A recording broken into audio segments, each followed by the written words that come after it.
Now, are you ready? So make sure you don't have much in.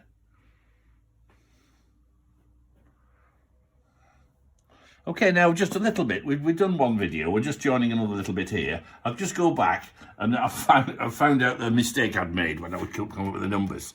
I normally expect the Siemens power supplies to have the input on this side here, but this one unusually is on this side. So those are the cables. Now let's just go through the numbering. It says 0230. So that means that again, 02 means it's on sheet 2. So we go to sheet 2 here, and it's 0230, which is that three-phase signal there. So the three-phase supply there, which I thought was this lot here, this side, is those 3 wires there, and that's how it's numbered. So the number, first part of the number will always tell you what page the drawing is on. It takes a lot of trouble to do that, actually. It makes life a lot difficult, but it pays for itself in the long run. Okay, let's stop that video there. Okay. Right, now this cabinet, it sits near the computer. The control computer, the online computer, has to be within 2 meters of it, and it has the fibre optics receivers in it. So we have 8 channels fibre optics there, 8 channels fibre optics there, and then here we have the because it's connected to the computer, it's got the analog outputs for the pressure control, which has to be a direct line from the computer, and the encoder input for the computer, so that the computer knows stopping distances and speeds accurately. And again, that comes from that little circuit that I showed you that stuck in the rack over on that side. So that side's, and then there's a cable there, the 2-meter cable that goes to the computer. So that's the computer interface. So there's a very simple cable that goes to the computer, which I'll come back to show to you in a minute. Right, now in this panel here, which is very, very simple, there's a power supply here which drives the industrialized, ruggedized internet connection for all the equipment. Now that's used for all the intercomputer communications. It has a duplicated power supply on it, so it'll run whether this or from another power supply that comes in at the bottom. And that distributes the signal to all the Siemens equipment, and takes the signal from the computer to convert to connect it to the Siemens equipment. And it's also got the network connections in. It's not the same network connection used for your factory, because we kept them separate. So you've got the computers have 2 network connections, one for your factory and one for our equipment. Okay then, and then that's about it. That's all there is. Now so that cabinet goes near the desk. Let's call it a day with that. Cut that one. Right. Well, here we are. Here's the online computer. It has a. Oh, I was going to show you the drive, but I'm not going to pull it out while it's running. So basically, it's a quick release drive. Okay, that goes in there. And then basically, we've just got the screen here, which is it's telling us basically we're dealing with a temperature channel 0. It's a frequency input by the time it gets to here, where it's connected to, calibration, alarm limits, how we log it. So that basically, we go through each signal. There's a channel 0, so we'll go through into something like torque or speed. The speed, it asks you what period you measure the speed over. It's typically 15 milliseconds, but this one's 30.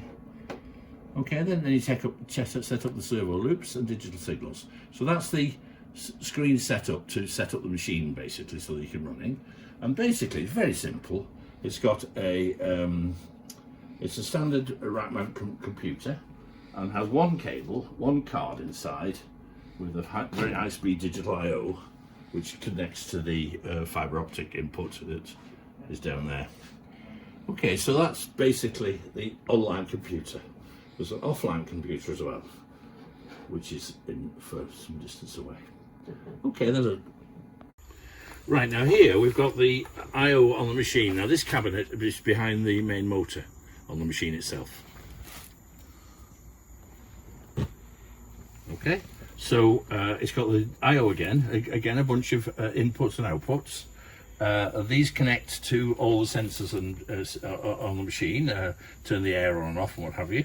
So that is extremely simple, and it's really here because we need some extra space in here to put the variable speed drive for the cooling and the extraction. When we've made the decision about what to use, we'll put it in this place. I know it's on the machine and maybe you're not keen on that, but you take it out that I think it's very bad practice to put the AC drives a long way from the AC motors. So they go in here. So the AC drives go in here and they connect directly to the motors, the cooling and the extraction motor. Right, now this is the telemetry system. I've already showed you this unit. This unit takes the 24 volts in and gives us 130 kilohertz of high voltage AC to drive the exciter coil. And so it doesn't matter as it's turning, it just picks up the signal. It picks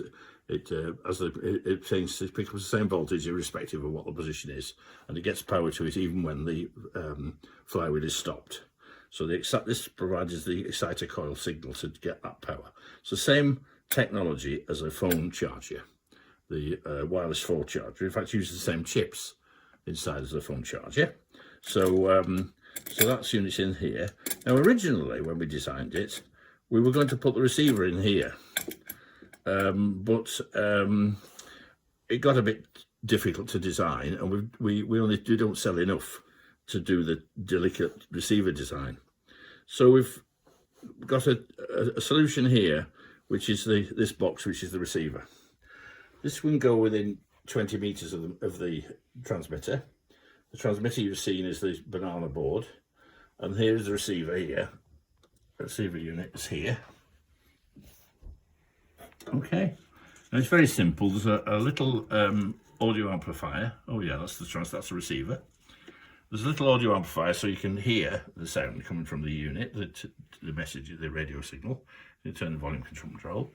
Then we have a power supply for the whole unit, and the first thing here is a switch unit which will switch the digital input if the radio receiver stops picking up a signal. So there's a fail-safe system so that if the banana board stops sending signals to this unit will shut down the machine. So that's there, and then there's a voltage converter here which picks up a tiny voltage from the receiver and converts it to a 0 to 10 volt signal, which is a standard fiber optic input. So that's a 0 to 10 volt signal there, which is a normal fiber optic output. So that just plugs in to one of the fiber optic channels, just like any other signal. So that unit basically takes the radio signal and converts it into the fiber optic signal. And of course, you need two of them.